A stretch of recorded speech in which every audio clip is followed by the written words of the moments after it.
Hello, everyone. Welcome back to my channel, my show. Here's Socks. I'm sitting in the sun on Wednesday afternoon. Because it went down quite well last week, I thought I'd read a bit more of this memoir I've been writing about when I was a lecturer and when I taught creative writing at a university down south. This bit comes from chapter 3, so it's a little further on.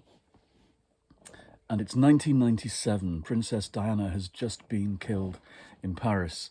She's just died, and my character, the Paul character, has made a new friend, a part-time tutor on campus in the same subject, Mali, who's this tall, thin bloke who's a bit of a goth.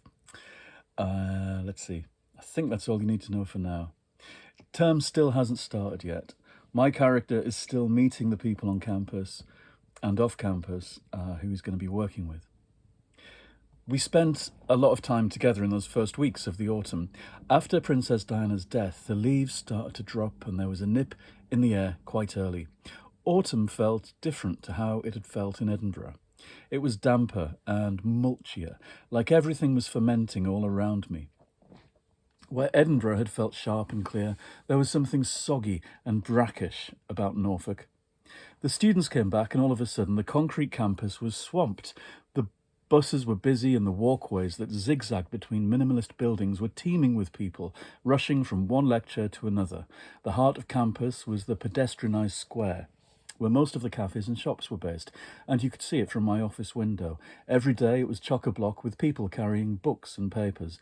Everyone had places to be, things to do, stories to write, or talks to listen to. It was all exactly how I had anticipated and just what I wanted. I had missed this kind of life, of everything springing into action like this during the autumn. For 2 whole years I'd been away from academic life, and it was only now that I realised how much I missed it. Ha! You'll soon get over that kind of fucking sentimentality. Alita snarled from behind her barricaded desks in the main office.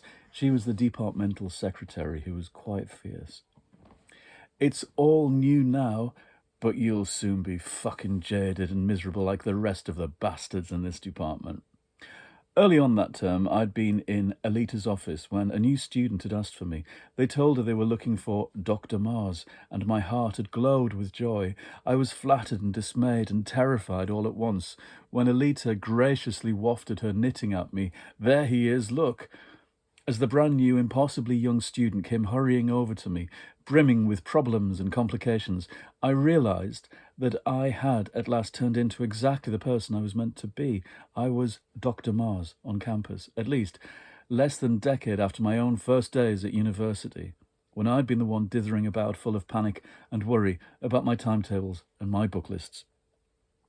I drank coffee and smoked Marlboro Lights in my office and left the door wide open, holding tutorials one after the next as my new undergraduates came to introduce themselves. We talked through all the official stuff to do with induction and course choices, and I think they appreciated the fact that I was busy learning all about the place myself at the same time as them. I wasn't the font of all knowledge, but I would certainly do my best to find out the things we all needed to know. I think the new students appreciated my air of slightly hapless dedication. When Laura Noble came back from Florence that autumn, she's my great friend on campus and supporter. She was an academic in her 50s at this point and a great expert on feminist fiction who lived, because of her emphysema, in Italy as much as she could. Laura told me, that being just a few steps ahead of your students was the best way to be. I got my first teaching job at about your age too, she told me as we sat in her office next door to mine. Reg, pour him a gin, she rasped and laughed. As she talked, she was leafing through the pages of a vast heap of student essays and manuscripts. Her fingers were cold-looking, almost purple. Yes, I was learning on the hoof, just like I imagine you are right now. Just being a few steps ahead of your students gives you a real edge and sense of urgency. She looked rather nostalgic at the thought of it all. That was back in the late 60s, of course. She tossed her head and coughed sharply. Accepting a glass clinking with ice, Reg was presiding over the two of us like a waiter. rustling through the plastic bags he always carried around. That's her second husband, who went everywhere with her, carrying all their supplies in carrier bags. I can't find a lemon, he said dolefully. You'll have to manage without lemon. Laura laughed and clashed her glass against mine. We'll live, she cackled. Now, she went on, businesslike. How have they all been treating you, all the bastards on the faculty? Who do you like and who do you hate already?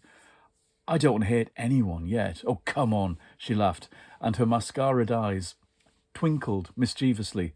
What about Anton Maudlin, eh? How does he strike you? He's been very nice to me so far. And then I told her the story of his apologising to me for the concrete campus and how I'd said my whole life had been spent in brutalist, minimalist towns. That idiot. She rolled her eyes. He thinks everyone comes from the same genteel, red-bricked wonderland that he hails from. I sat in one of his classes too, and I told her about the discussion to do with Zabaglione. Laura hooted at this. What a snob! What a prick! She laughed so much she started coughing hard, and I was alarmed. It took some moments for the rattle in her chest to abate. You know, we gave him the chair in creative writing 2 years ago. After that old sod, Michael Blunden, finally retired, we thought it was the right thing because he was so famous and well-connected. It seemed important at the time. He'd attract students and he'd be good for getting attention, and he'd be fantastically useful as a focus for our publicity and everything. She sighed and glugged her mid-afternoon pick-me-up. And I think that kind of thing is working out fine. The Vice-Chancellor and all the snobby old bastards in University House really love him. They're all part of the Old Boys Net Club as well. But I don't think he's right for here, for the ethos of the place.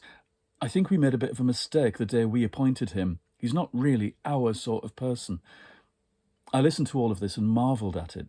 Laura was being very candid with me about how she felt about our star professor.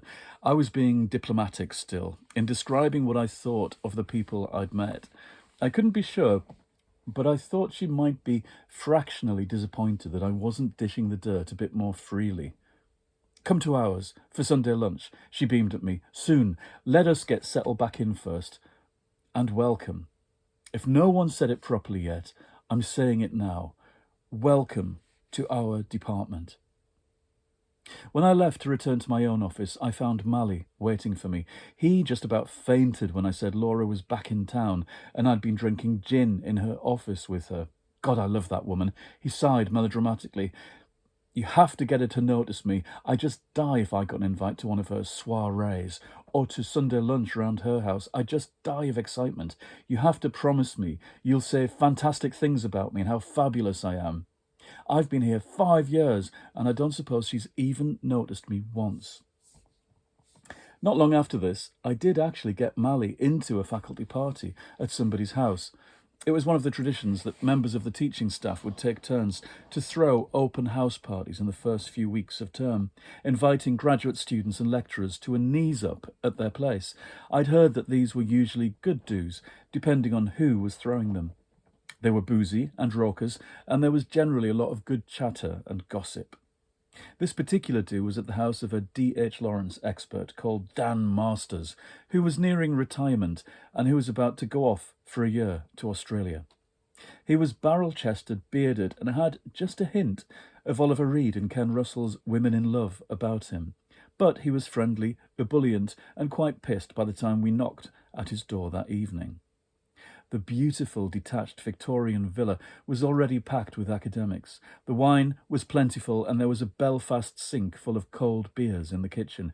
Dan's glamorous wife presided over a lavish buffet, and she welcomed us very nicely, eyeing my goth friend Mally cautiously as he filled up a plate with mushroom canapes and sausages on sticks. Just look at this place, Mally hissed into my ear as we squashed through the noisy rooms looking for somewhere we could perch and settle. The music was early 70s heavy rock and quite noisy. I bet he bought this house for about £12 back in 1970, and now it's worth a fucking fortune. Mally shook his head and sighed bitterly. It's the same with all these fuckers who've got full-time cushy jobs here. They bought up all the houses, and nowadays prices are through the roof. I can barely afford to even rent my place. It's not fucking fair, is it? Eat the rich, I say. Revolution now. He glugged his red wine ferociously and glared at the paintings that filled the walls of Dan Master's home. They were all real paintings, original abstracts, and nude women, presumably bought through the years at actual artists' shows. I thought the house was really beautiful, but not showy or pretentious. I thought it was properly welcoming. Mally said, "Too many muffs." We peered into the doorway of the room next door, where a crowd was gathering around the burly, hairy Laurentian expert. He was sitting in front of a harpsichord and flexing his chunky fingers. His students were begging him to give them a tune. "A harpsichord," Mally lamented. "It can't just be a piano, can it? It has to be a fucking harpsichord." Soon, this exquisite kind of baroque music came twinkling out over the hushed heads of the gathered students. We couldn't see him playing, but the music was gorgeous. It only seemed to aggravate Mally even further. "He's not playing that with his hands, you know," he laughed. "He's playing that keyboard with his fat old cock, like a true D.H. Lawrence hero would."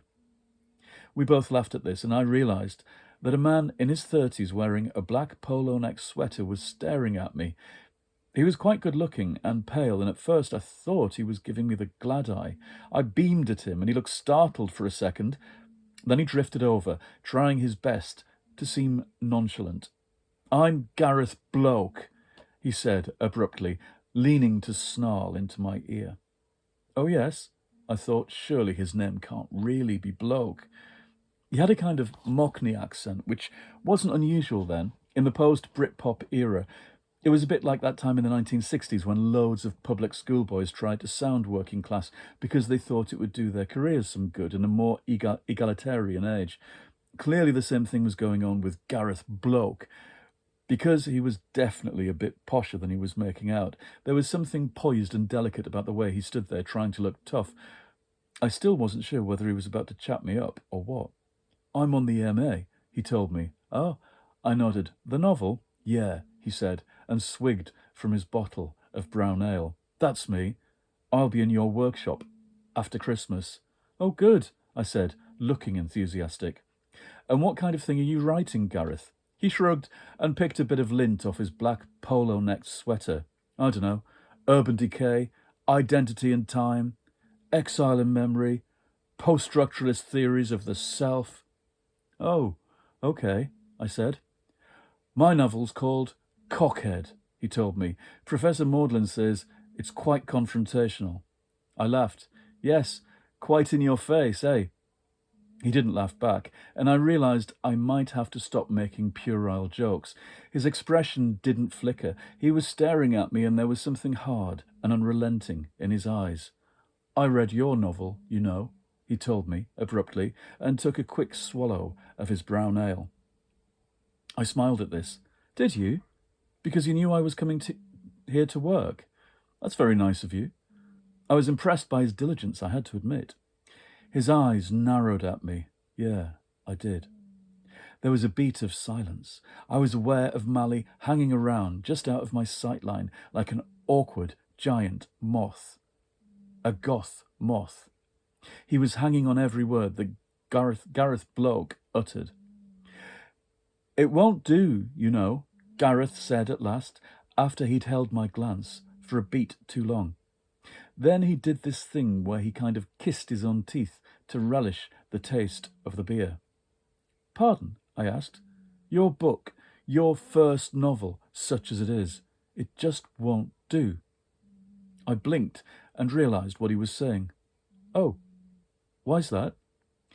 He mumbled at me, and it seemed that the noise of party chatter and harpsichord music was rising louder in my ears. I felt like I was drowning or blushing so hard with shame I was about to faint. He leaned closer, and his beery breath was hot against my face. "This magical realism stuff, this council estate stuff, this gay stuff, it just won't do. It isn't the kind of thing that people here really like. Not at all. It's not proper fiction. It's not serious fiction. It's not what I'd call literary fiction." His voice was low and silky and threatening. "Isn't it?" I asked him. "No. and it won't do at all. We all think the same. Professor Maudlin says the same too. You just won't do. You're not the right sort at all. He jutted his chin at me. I thought his face looked remarkably chiselled in the lowered light of the party. We don't think you should be here. Someone made a ghastly mistake. Then he grinned at me and stepped back slowly, as if a moment of danger had suddenly passed. Enjoy the party. He grinned at me and then turned and squeezed through the crowd off to another room and other friends of his. I stood there with Mally hovering at my elbow. What did he say to you? Mally gasped, though I was sure he had heard every word. I said, oh, just something about how he's read my novel. It's very nice of him to make the effort. I sipped my wine. It was expensive wine, you could tell. It didn't do that thing where it made your mouth feel full of ulcers. Shall we get really pissed, or what? That's the end of chapter 3 of this memoir of mine, If Only They Could Write. Okay, I'll stop there and I'll see you again very soon. Bye-bye.